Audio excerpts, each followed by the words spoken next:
You know that word, it's a Yiddish word, means nerve. I had the nerve to go up there, and I was reading this book about Swamiji's first encounter with Sivananda, and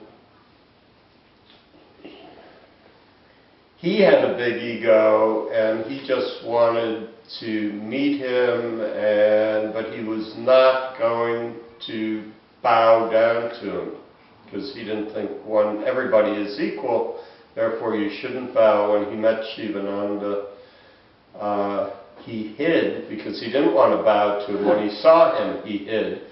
When Sivananda was walking by, Sivananda, seeing Swamiji and knowing what he needed, bowed to him. And the rest is, and then he said, stay. Actually, Swamiji was in the army, he had to go. Sivananda said, you know, I want you here. He came back and he devoted the entire rest of his life to spreading the word of Sivananda, spreading the teachings of yoga and Vedanta, and establishing these centers, getting a cadre following of devoted followers with their wonderful employment package that I mentioned, getting people, and I can't stress enough how important it is to do karma yoga, to give of yourself, not just money. The place needs money. It has to, you know, pay for electricity and sound equipment, etc.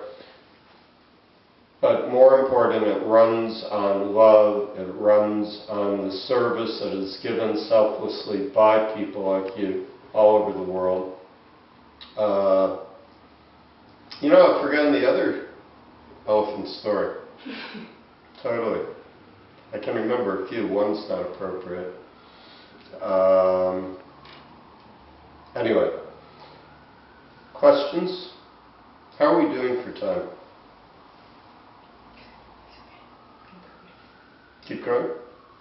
Or not? Yeah, we can continue. Okay, what time do you want to stop? Maybe at 8. Okay.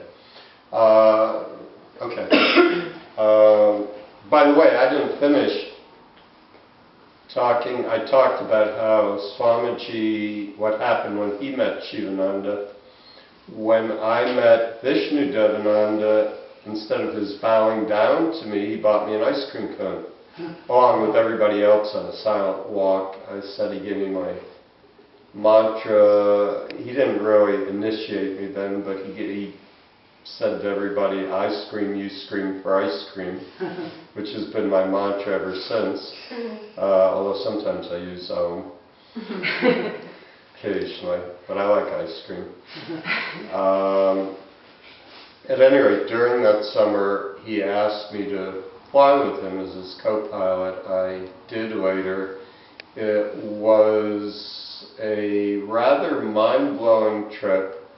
The fact that we survived was fairly mind-blowing, because neither of us had the knowledge, the experience, or the skill to do it, nor did the airplane really have the proper equipment or capabilities to do it. And I think it was a sign, I hate to use that word like a divine sign or something, but it was an indication of what can be accomplished when one has the devotion. The chutzpah helps, the devotion and the energy and the divine grace, if you will, that comes through the practice of yoga. There are all kinds of personal things that happened. It was not till, I believe, yesterday that somebody said that people who run these centers, a lot of the Swamis, never really got to spend that much personal time with Swamiji, and here I was, and it wasn't always, I didn't always consider it a blessing to be in a cockpit of an airplane about this wide with him for 70 hours and travel with him for 4 months. I mean, there were many times when I said, let me out of here, or we're going to crash if you don't do this, and he'd say, never mind, never mind. Eventually we didn't crash, he usually listened to me. I think I mentioned taking off from Athens when the oil pressure started dropping, which is a very bad sign. It drops just before the airplane drops, and he started chanting Om Triambagam. And I said, land first, chant later, and he listened to me. He didn't always listen to me, by the way. Sometimes we butted heads, but we got through it.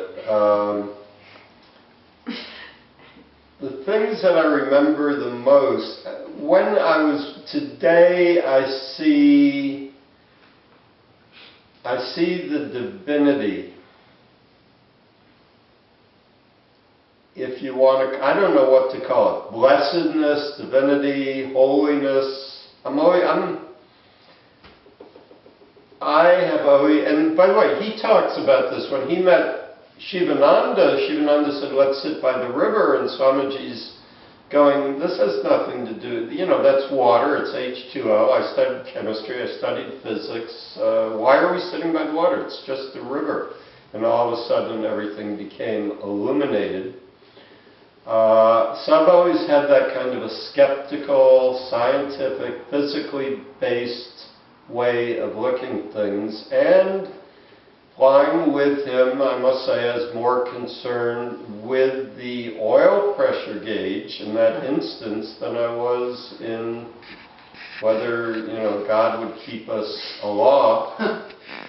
But the things I remember that made the deepest impression about him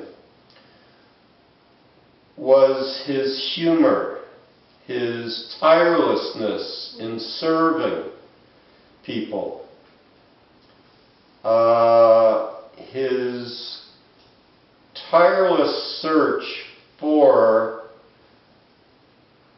world peace and the eradication of borders, which he did not succeed in because his staff is constantly having problems with immigration.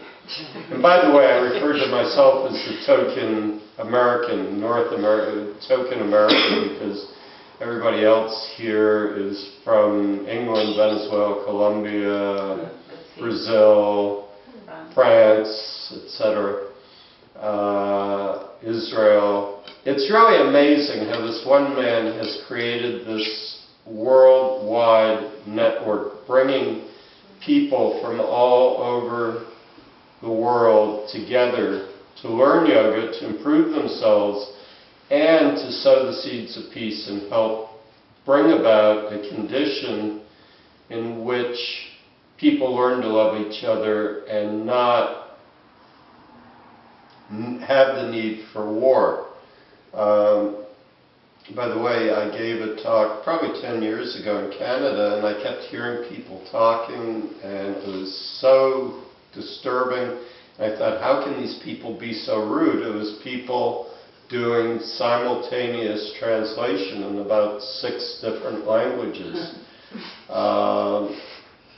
The energy in this organization is absolutely amazing. We have about 8 minutes. Please give me some questions so I don't have to keep trying to think of things to say, like the other elephant story, which I can't remember. Go ahead. When you were flying around the world with Swamiji, I know you dropped pamphlets in places of conflict. What was the pamphlets? Were they from particular books, or what were they basically saying? And what were those experiences like in some of those conflicted areas? We actually only dropped pamphlets in 2 places. One was in northern Belfast, which he talks about in this book. That was one of the instances where we butted heads. And the other was over the Suez Canal. What was in the pamphlets, I haven't seen it here. but when you go, and also I haven't seen the whole Earth passport by Peter Max. It'd be nice to have copies of that. When you walk into the yoga camp in Canada, one of the first things you'll see is a sign, I think it's on a little pagoda-like structure, with the golden rule. Thou shalt do unto others as you would have them do unto you, as expressed by every religion. It's in every religion. Treat others the way you want to be treated. And in fact, I'll tell a story about that. One of the great Jewish, I'm not sure what he did, but he was a great, great Jewish scholar, rabbi, mystic. His name was Hillel, and to this day in universities, the Jewish center is called the Hillel House. A wise ass, once a student of the Bible, who's sort of a wise ass, went up to him at one point and said, "If you're so great and so holy, I'd like to see you stand on one foot and recite the entire Torah, the 5 books of the Bible." And he stood on one foot and he said, "Do unto others as you would have them do unto you." That is the whole of the teaching. Everything else is commentary. And I think that's true. So that was one of the things that was on the pamphlet. And I have to admit that I don't remember what else was. I do know there were messages about peace, about eradicating borders, the futility of war, how Vedanta teachings, I'm sure Om Namo Narayana was on that. And when we dropped them and marigolds over the Suez Canal, on the one side you had a large part of the Israeli army. On the other side were all of the Russian missiles that they had given to Egypt to protect against Israeli invasion. And we dropped, there were no people, there were no soldiers on the other side. But we dropped them as we were flying over, and one of those, I mentioned Sunday, one of the leaflets landed at the foot of, on the head or near an Israeli soldier who read it and became inspired and joined this organization. Unfortunately, I cannot remember his name. And then about 10 years ago, I was invited to go with a group of the organization staff from California, and he was in, there were only about 10 of us, maybe, and he was one of those people. So I dropped this leaflet, he had read it, and it was probably more like 20 or 30 years later, probably 30 years later, I, at the very last minute, got invited around 11 o'clock, got invited to drive out to California in this yogi mobile. It was a mobile home with somebody doing the cobra painted on it. And he was in it. And I was telling this story, he said, "I was underneath you when you dropped that." So that was part of the question, what was on the brochure? And the other part was where we dropped them. Well, what was your experience like? But I'm curious, the last time you saw Swamiji, what did he say to you? And did he say anything about what the future would look like after the darkness passes through where he does? Okay, let me finish the thing about the pamphlets. The other, and I may ask you again because I've got a small attention span. The other place we dropped pamphlets, Peter Max, the comedian, actor, I keep talking about these things like Peter, I was talking about Peter Sellers. I talk about Peter Sellers, Peter Max, the Beatles movie, the Yellow Submarine, and nobody knows why it's before everybody's time. So if anybody here has not seen Peter Max in, say, the Pink Panther, you're in for a treat. Has anybody not seen it? See, he did the last movie he made was with Shirley MacLaine, book by Jerzy Kosinski called Being There. But he's most famous for the Pink Panther series where he plays a bumbling French detective. In fact, they just remade some of them with Steve Martin, two of them at least. Plays a total idiot, bumbling French police detective who, through all of his bumbling, which actually is a little bit like Swamiji and I making this trip, doing everything wrong and ending up being alive. So Peter Sellers is always bumbling, does everything wrong, and always solves the crime, which drives his boss crazy. At any rate, he's a very, very funny man. On his birth, he was a tax exile. He's British, but he was living in Ireland, and he took us out to dinner. He took us to the home that he was living in, spent quite a bit of time with us, and when Swamiji found out it was his birthday, invited him to fly to Belfast with us to see Ian Paisley and tour around. And when we dropped the pamphlets out the window, okay, Swamiji wanted to drop them on their seat of government. It would be the equivalent of our capital. And Swamiji was not a good navigator, which is why he had me. Not that I was a great navigator. Today we just have a GPS. It'd be very, very simple. In those days it was not. And he saw this huge, big building, and he says, "That's it, drop the leaflets." I said, "No, Swamiji, it is not. That's 6 miles further on."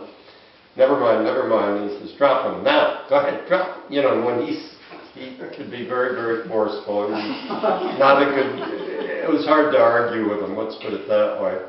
Dropped them all out. Where we dropped them was a building project, an apartment house. And when we got to the airport, some of them, as they went out the window of the airplane, had stuck to the tail of the airplane.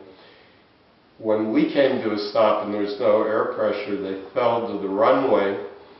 And the police zoomed in with a car, I don't know, to arrest us or to just give us a stern talking to or fine.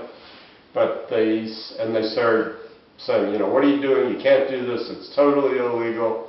And then they saw Peter Sellers and said, "Oh, you're Peter Sellers. What are you doing here?" And he put on an Indian. He was very, very talented with the doing a comedic Indian accent, and he did that, and they laughed, and that diffused the whole situation. The last time I did not see, after that trip, I ended up in Europe, the Caribbean. I bought a boat, crossed the Atlantic, was mostly traveling for about 22 years, so I lost touch with Swamiji. In 1986, I had a son, born in Ireland, who's just had his 28th birthday. And I saw something, a poster about a yoga, whatever, Congress, convention classes, and I got the mother of my son and said, you know, let's go to this. She had to borrow a car, and my son at the time was probably about 4 months old. He was still in diapers, and we go, and of course, who's there? One guess. It was, okay, nobody's going to guess. It was Swamiji with a group of followers from Ireland.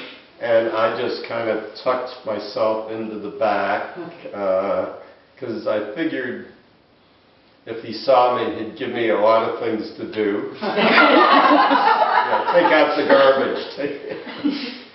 And he talked, and as everybody was getting up, he spotted me and made a huge fuss and said, you know, you have to stay. And I said, you know, I've got this baby, we've got no diapers, the car is borrowed, I have work tomorrow. And he was a difficult man to argue with. And never mind.